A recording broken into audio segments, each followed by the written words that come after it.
गोपालगंज देख लीजिए ना आपके सामने। जी जी उसी के एग्जाम्पल। जो मरहूम शहाबुद्दीन साहब जिन्होंने एक पार्टी को खड़ा किया और खड़ा करने के बाद उनको ऐसे इग्नोर कर दिया गया, उनके परिवार को इग्नोर कर दिया गया, तो ये कैसे हो सकता है? आप बताइए, सैयद माज अरफी 21 साल से भारतीय जनता पार्टी का कर्ज करता है। अगर पार्टी मेरे को इग्नोर करेगी तो कहीं ना कहीं तो पार्टी के खिलाफ तो मतलब मेरे से भी तो कुछ लोग जुड़े हुए हैं ना, मेरे से भी तो, मेरे ही को देख करके ना सिवान में इतना बड़ा सम्मेलन हुआ या इतने लोग आए, इतने समाज को। मैंने कि डिप्टी सीएम नहीं बन सकते हैं क्या? तेजस्वी से पढ़े लिखे नहीं हैं या तेज प्रताप से पढ़े लिखे नहीं हैं? वो प्रोफेसर, उनकी पत्नी है, तो क्या वो नहीं बन सकते? अब्दुल बारी सिद्दीकी का बहुत बड़ा योगदान रहा है राजद को खड़ा करने में, तो वो बन सकते हैं, लेकिन ये लोग अपने को सिर्फ अपने को बांट करके। NX power inverter, solar, e rickshaw, battery की बेताज बादशाह। डीलर और डिस्ट्रीब्यूटर बनने के लिए आज ही संपर्क करें। Jhunapur bypass, HR complex, Barharia road, Siwan. ज़्यादा जानकारी के लिए दिए डॉक्टर SD प्रसाद, होम्योपैथिक द्वारा 40 सालों से असाध्य रोगों का सफल इलाज का अनुभव। कैंसर, लिवर, सिरोसिस, पैरालिसिस आदि समस्याओं के लिए आज ही मिले डॉक्टर SD प्रसाद। पतिभरा RGD मेमोरियल हॉस्पिटल, खुरमाबाद ग्रामीण। सिवान में भारतीय जनता पार्टी का 2 दिवसीय प्रशिक्षण शिविर चल रहा था और ये सबसे खास बात इसमें थी कि ये माइनॉरिटी समाज के लिए था। हालांकि कई माइनॉरिटी समाज के युवा इस बार जो है कि भारतीय जनता पार्टी का सदस्य ग्रहण किए और बड़े से बड़े नेताओं का दौरा भी हुआ था, सुशील कुमार मोदी हो या फिर पूर्व केंद्रीय मंत्री शाहनवाज साहब हो।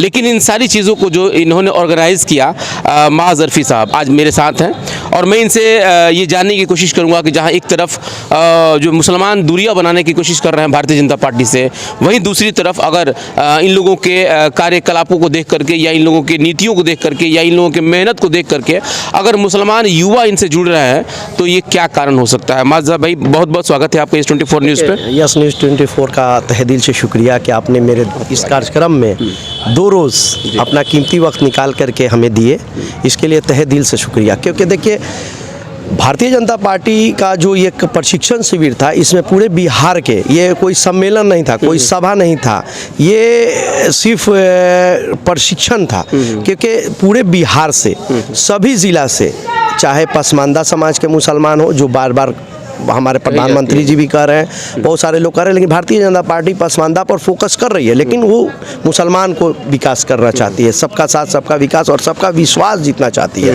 वो कोई धर्म, जाति, मजहब में बंटवारा नहीं चाहती है। तो अल्पसंख्यक मोर्चा का ये प्रशिक्षण शिविर था कि कैसे अल्पसंख्यकों के समाज के बीच जा करके हमारे तेजस्वी प्रधानमंत्री, जो देश के ही नहीं पूरे विश्व के अभी मतलब समझिए कि सबसे फेमस लीडर हैं, उनके जो कार्य कर रहे हैं वो मुसलमान समाज में जा करके बताइए कि कैसे आवास हो, सड़क हो, जो भी व्यवस्था हो, सब सरकार को बताइए। चलिए माज भाई, मैं ये चीज़ मैं जानना चाहूँगा कि जिस प्रशिक्षण शिविर में ये बताया जा रहा है कि आपको मुसलमानों के बीच में जाना है, उनको कहीं ना कहीं भाजपा की तरफ आकर्षित करना है, नीतियों को बतलाना है, समझाना है, लेकिन नीतियों को समझाने के लिए जो बहुत सारे ऐसे आप लोगों पर इल्ज़ाम लगता है, कहा जाता है कि मुस्लिम विरोध है आप लोग, कहा जाता है कि आप लोग कहीं ना कहीं भारत को हिंदू राष्ट्र में कन्वर्ट करना चाहते हैं, कहीं ना कहीं जो मॉब लिंचिंग होता है उसमें बीजेपी खामोश रहती है। तो इन सारी चीज़ों को अगर आप देखें तो इस रूप में भारतीय जनता पार्टी की तरफ कैसे मुसलमान मुखातिब होंगे? देखिए, भारतीय जनता पार्टी जो है ना, सबका साथ सबका विकास और सब विश्वास पे है। भारतीय जनता पार्टी ना टोपी पहनती है ना टोपी पहनाती है। टोपी को तो पहनाते रहे और पहनते रहे मुसलमानों के बीच। मुसलमानों को 17% पर हक की बात नहीं करते हैं, हक की बात सिर्फ की जाती है, जब देने की बात होती है तो नीतीश जी मुख्यमंत्री बनते हैं 1 नंबर में। 2 नंबर टोपी पहनाने की बात कही तो सुशील कुमार मोदी जी भी टोपी पहनते हैं। देखिए, सुशील कुमार मोदी जी पहनते हैं, ऐसा नहीं है। नीतीश जी भी पहनते हैं, नीतीश जी भी पहनते हैं, लालू जी भी पहनते हैं, लेकिन पहनते हैं। लेकिन इन तीनों में फर्क क्या है? पहले देखिए, फर्क ये है कि आप देखिए, भारतीय जनता पार्टी तो बदनाम है, पहले बात समझिएगा। मुसलमान के नाम पर लोग ऐसे ही लड़वाने का चाहते हैं कि आएगा तुमको जला देगा, जंगल से शेर आएगा खा जाएगा। भारतीय जनता पार्टी की आज केंद्र में 8-9 साल से सरकार है, कहाँ कोई को खाया? 15 साल बिहार में रहा, कहाँ किसी को तरक्की? अगर अरफी रोड पे चल रहा है कोई राम, तो रहीम को भी फायदा हो रहा है। रहीम को भी मना नहीं है, भारतीय जनता पार्टी नहीं माने। बिजली मिल रही है तो रहीम को मिल रही है, राम को भी मिल रही है, ऐसा कोई फर्क नहीं है। लेकिन हाँ, लोग हमको बेवकूफ़ बनाते रहे। तेजस्वी जी उप मुख्यमंत्री रहेंगे, तेज प्रताप स्वास्थ्य मंत्री, चलिए जंगल इसमें हम ले लेंगे, इसमें लेंगे।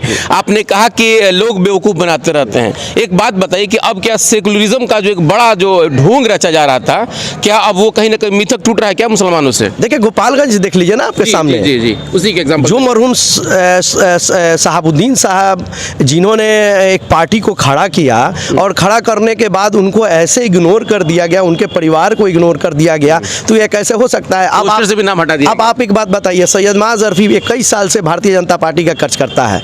अगर पार्टी मेरे को इग्नोर करेगी तो कहीं ना कहीं तो पार्टी के खिलाफ तो मतलब मेरे से भी तो कुछ लोग जुड़े हुए हैं ना, मेरे से भी तो मेरे ही को देख करके ना सिवान में इतना बड़ा सम्मेलन हुआ या इतने लोग आए, इतने समाज को मैंने जोड़ने का काम किया। कोई मैं रैली नहीं किया, रैली रहता उसमें भीड़ नहीं जाती, तो आप मीडिया वाले लोग चला सकते थे कि नहीं भीड़ नहीं हुई, मुसलमान नहीं। लेकिन ये तो आप देखें ना कि एक एक कर्ज करता हर जिला का है, हर जिला का जिला अध्यक्ष, प्रदेश उस प्रदेश का पदाधिकारी और भागलपुर से इकबाल अंसारी आए, उनका भी चला जी, वहाँ से बगहा से नियाज अंसारी साहब, इंजीनियर नियाज अंसारी साहब हैं, सब लोग आए थे। ये ऐसा नहीं है, हाँ गोपालगंज से लोग, पूरे बिहार से कोई ऐसा जिला नहीं था कि जहाँ से नहीं आए हो।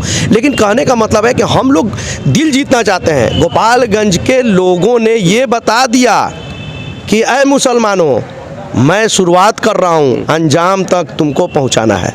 हमें ना शेख में लड़ना है, ना अंसारी में लड़ना है, ना सैयद में लड़ना है, ना कुजड़ा में लड़ना है। हमें बस एक अल्लाह, एक रसूल को मान करके और एक इबादत को मान करके हमको तेजस्वी को धूल चटाना है, तो चटाना है। लेकिन मोदी जी तो अब पसमानदा की बात करना शुरू कर दिए। ये वही तबका है जो कहीं ना कहीं आज तक सियासत से दूर रखा गया। लगभग अगर जनसंख्या के अनुसार अगर हम लोग देखें तो लगभग 80% की आबादी जो है कि कहीं ना कहीं ये सत्ता से दूर रही है, हालांकि वोट देते आ रही है। तो कहीं ना कहीं इन सब चीज़ों को आप लोग, खास करके बीजेपी का जो कैडर, अभी जो बड़ा सम्मेलन हुआ था हैदराबाद में, वहाँ भी देखा गया और आपके सिवान में भी देखा गया, तो इससे साबित क्या करना चाहते हैं? देखिए पसमानदा की बात हमारे प्रधानमंत्री कर रहे हैं, नो डाउट बार-बार कर रहे हैं, बिल्कुल। हम लोग को भी नसीहत हो रही है, हम लोग को भी, शाहनवाज साहब हो, अरफी साहब, हम लोग को बजाते ट्रेनिंग दिया गया है कि आप लोग जाकर के पसमानदा समाज को जोड़िए। क्यों? दानिश अंसारी साहब को इसीलिए उत्तर प्रदेश में बनाया भी गया। पसमानदा, हाँ दानिश अंसारी साहब को देख लीजिए। पसमानदा की बात जहाँ तक है तो अली अनवर साहब बने तो अपने घर तक सीमित करके रह गए। एजाज साहब जो लड़ाई लड़े, डॉक्टर एजाज साहब, तो पसमानदा का नेता होकर के उनको लालू जी ने राज्यसभा भेज दिया, फिर वो अपने तक सीमित हो गए। उन्होंने पसमानदा की बात नहीं की। पसमानदा मुसलमान पिछड़ा हुआ, जो मुसलमान, शेख भी पिछड़ा हुआ है, ऐसा नहीं है, शेख भी पिछड़ा हुआ है, जो तालीम हासिल नहीं करेगा वो भी पिछड़ा हुआ है। इसीलिए तो EWS पे सभी खामोशी है जी, सब लोग खामोश है, इसी वजह से खामोश है लोग। क्योंकि देखिए अगर हक की बात होती है तो शेख, ऐसा नहीं है कि शेख सैयद नहीं पिछड़ा है, वो भीख नहीं मांग रहा है, वो गरीबी मुफलिसी नहीं कर रहा है। क्या अंसारी में करोड़पति लोग नहीं है? हमारे सिवान में 10 अंसारी बिरादरी को मैं बता सकता हूँ, जिनकी एक शादी वाला, जिनके 4 पेट्रोल पंप हैं, गैस एजेंसियां हैं, बहुत सारे चीज़ है, ऐसा नहीं है। लेकिन पसमानदा का मतलब होता है कि जो एजुकेशन से हो, शिक्षा से हो, इक्तिसादी हालत से हो, वो पिछड़ा कहेंगे। हम जात में मुसलमान को कोई ना लड़ाए, ये बेवकूफ़ी ना करें। मैं अल्लाह को मानता हूँ, अशहदु अन्ना ला इलाहा इल्लल्लाह मुहम्मदुर रसूलुल्लाह। मैं ये नहीं पूछना चाहता हूँ कि मेरा इमाम अंसारी है कि कुजड़ा है कि सैयद है कि शेख है। मस्जिद से बाहर निकलते हैं तो हमें तकसीम कर दिया जाता है। ये सिर्फ आरजेडी वाले लोग करते हैं, सिर्फ आरजेडी। क्या तकसीम? क्योंकि इसलिए तकसीम करते हैं कि मुसलमान अगर पसमानदा और अगड़ी जाति नहीं रहेगा तो इन लोगों को वोट बटेगा, और बटेगा तो जाहिर सी बात है कि उसकी तरफ होगा। आप लोग, जिसकी बीजेपी जो कोर कहे ना, मतलब हिंदुत्व पे काम करती थी, मुसलमानों को अपने से दूर रख के चलती थी, तब वो पसमानदा की बात करने लगी। और जब राजद पे आपने इतना बड़ा इल्जाम लगा दिया था, अब राजद एटीट्यूड की बात करने लगी। तो यानी कि बदलाव दोनों तरफ हो रहा है, और ये बदलाव कहाँ लेके जाएगा? क्या सच में भारत को एक लोकतांत्रिक प्रतिक्रिया पे मजबूत करेगा, आखिर इसको अखंड, मतलब इसको खंड खंड कर देगा? नहीं, खंड खंड क्यों करेगा? एक जगह इकट्ठा रहेगी। हमारे जो तेजस्वी प्रधानमंत्री हैं, सबको साथ लेकर के चलेंगे। हम लोगों ने, हमने कहा ना कि मेरा रसूल कहता है कि सब एक साथ रहो, एक साथ। इस्लाम पर अगर कोई आंच उठाता है तो सब मिल करके लड़ो। ऐसा तो नहीं है कि अरफी मियाँ को कोई कॉलर पकड़ करके कोई हमला करेगा तो क्या आप अंसारी हैं तो आप क्या रोक दीजिएगा? ये बताइए। तो कहने का चीज़ है कि ये नहीं होनी चाहिए। हमारे कहने का मतलब है कि मुसलमानों के इक्तिसादी की बात हो, उनके हक की बात हो। हम ये नहीं कह रहे हैं कि शहाबुद्दीन साहब के परिवार को इग्नोर किएगा तो उनके हक दीजिए। वो आपके लिए लड़ा है ना भाई, तो उसके परिवार को हक दीजिए। आपके लिए उत्थान की बात। थोड़ा सा हम सिवान के क्राइम पर भी बात कर रहे हैं। अभी 2 दिन पहले आप ही लोगों के पार्टी का एक बड़ा जो है कि 1 दिवसीय धरना हुआ था क्राइम को लेकर के। आपके जो पूर्व सांसद ओम प्रकाश जी ने, उन्होंने कहा था कि लुटेरों की पार्टी है, गिरोह है राजद, और इसका सरगना है लालू प्रसाद यादव, तेजस्वी यादव। क्राइम कंट्रोल नहीं हो पा रहा है, क्या कहेंगे इस पर आप लोग? देखिए, हम लोग जब भी साथ रहे तो हमारे जो भी मुख्यमंत्री उप मुख्यमंत्री रहे, सुशील मोदी जी रहे, चाहे ये रहे, तो हम लोग नीतीश जी को हमेशा आज़ादी दिए कि आज़ादी से काम कीजिए। वो तो कहते थे कि हम बंदिश में थे, लेकिन ये अब बंदिश में तो उनका दिल बताएगा ना।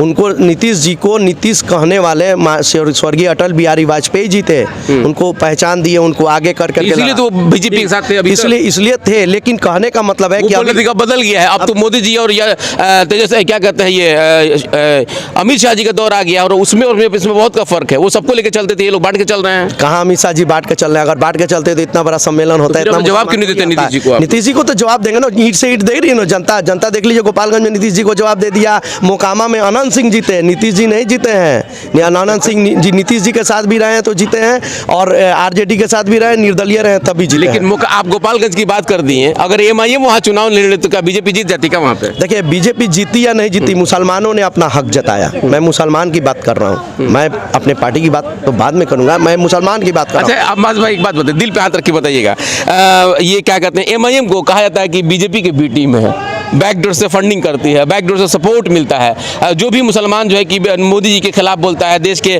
कोई भी ऐसा आवाज़ उठाता है तो उसको तुरंत जेल डाल दिया जाता है। लेकिन असदुद्दीन ओवैसी साहब को नहीं डाला जाता, तो क्या फ़ायदा मिलता है क्या आप लोगों को? नहीं, ऐसा कुछ नहीं है भाई। देखिए, अगर बात समझ लीजिए कि हमारे कहने का मतलब है कि जो आदमी, जो हमारी सरकार कार्य कर रही है, आप बताइए हज का ही मामला हो तो पहले कितने सीमित लोग हज करने जाते थे, आज कितने लोग जा रहे हैं। तो इसी तरह सरकार जब अच्छा काम, आप देखिएगा कोई भी पढ़ा लिखा मुसलमान जो एजुकेटेड मुसलमान देखेगा तो पार्टी की तरफ जुड़ेगा ही। अब ये कोई बी टीम या सी टीम का है तो वैसी साहब पार्टी बनाए, उस तरह बहुत सारी बी टीम भारत में बहुत सारी घूम रही है। तो लालू जी भी नहीं, तो 7 को मिलकर लड़ रहे थे तो नहीं जीते, हम अकेले थे तो जीत गए। मुसलमानों में नाराजगी है जो सेकुलर पार्टियां हैं, जैसे कि राजद कही जा रही है, और मतलब जो दीगर अपनी पार्टियां कहती थी कि हम सेकुलर हैं, उनसे नाराज है मुसलमान। और आज हमने देखा कई युवा जो है कि भाजपा का सदस्यता ग्रहण कर रहे थे। इसको किस नज़र में देख रहे हैं आप लोग? देखिए, यही तो बदलाव है, यही तो हमारे तेजस्वी नरेंद्र मोदी भाई जी और अमित शाह जी के नेतृत्व में, और तेजस्वी या तेजस्वी यशस्वी प्रधानमंत्री की बात कर रहे हैं। यशस्वी प्रधानमंत्री की बात कर रहा हूँ मैं, कि प्रधानमंत्री के देख रेख में, उनके बताए हुए रास्ते पर चल करके युवा देख रहे हैं कि सिवान जैसे शहर में, जहाँ मेन भाजपा के लोग झंडा उठाने से आज से 20 साल पहले डरते थे, आज वहाँ देख रहे हैं कि युवा भाजपा की तरफ रुझान कर रहे हैं। तो इसलिए ये बदलाव है। ये लोग नहीं चाहते हैं कि तेजस्वी जो 8वां मैट्रिक 9वां पास इंटर पास जो है सब दोनों भाई, ये इसके अगुवाई करें। कोई पढ़े लिखे काबिल कोई भी आएगा उसको स्वीकार करेगा। हम कहते हैं कि ये आप अब्दुल बारी सिद्दीकी डिप्टी सीएम नहीं बन सकते हैं क्या? तेजस्वी से पढ़े लिखे नहीं हैं, या तेज प्रताप से पढ़े लिखे नहीं हैं, वो प्रोफेसर उनकी पत्नी है, तो क्या वो नहीं बन सकते? अब्दुल बारी सिद्दीकी का बहुत बड़ा योगदान रहा है राजद को खड़ा करने में, तो वो बन सकते हैं। लेकिन ये लोग अपने को सिर्फ अपने को बांट करके रखते हैं। अच्छा, जो आज का प्रोग्राम हुआ, सफल प्रोग्राम आपने कराया, कई युवाओं का आपने ज्वाइनिंग कराया, तो इसका श्रेय किसके पास जाता है? माजरफी को जाता है क्या? ये हमको श्रेय जाता है हमारे गार्जियन सुशील कुमार मोदी और सैयद शाहनवाज जी को जाता है कि उनके मार्गदर्शन में इतना बड़ा आयोजन हुआ। हमारे प्रदेश अध्यक्ष तुफैल खान कादरी जी के नेतृत्व में ये आयोजन मैंने किया, और मुझे ये सौभाग्य प्राप्त हुआ। मैं बिहार का बहुत खुशनसीब इंसान हूँ कि ये प्रोग्राम कहीं दूसरे जगह होना था, लेकिन मुझे मिला, और मुझे अपना जो मेरे अंदर की जो शक्ति थी वो दिखाने का, मेरे अंदर जो एक्टिविटी थी वो दिखाने का मौका मिला। इसके लिए तहे दिल से शुक्रिया करते हैं। बिल्कुल, आपने सुना माजरफी साहब ने बहुत ही बेबाकी से और बहुत खूबसूरत अंदाज में उन्होंने अपनी सारी बातें कह दी। जो सबसे बड़ी बात है, उन्होंने ये कहा कि जो बदलाव हो रहा है उस बदलाव में आज हमारा युवा, हमारा समाज, हमारा देश जो बदल रहा है, उसमें सबसे बड़ा बदलाव यही है कि जिसे आज तक हम लोग अछूता कहते थे, जिस पार्टी का नाम तक लेना मुस्लिम नहीं चाहता था, आज उसके अगर युवा जो है कि सदस्यता ले रहे हैं, तो ये एक बड़ी बदलाव है। और जिस तरह से देश के प्रधानमंत्री मोदी कह रहे थे कि नया भारत, शायद इस नया भारत में निर्माण में अगर इस पूरे अहम, खास करके मुसलमानों का अहम किरदार होगा, तो शायद इसमें किसी को आश्चर्य नहीं होगा। मसर अली, यस 24 न्यूज़, सिवान।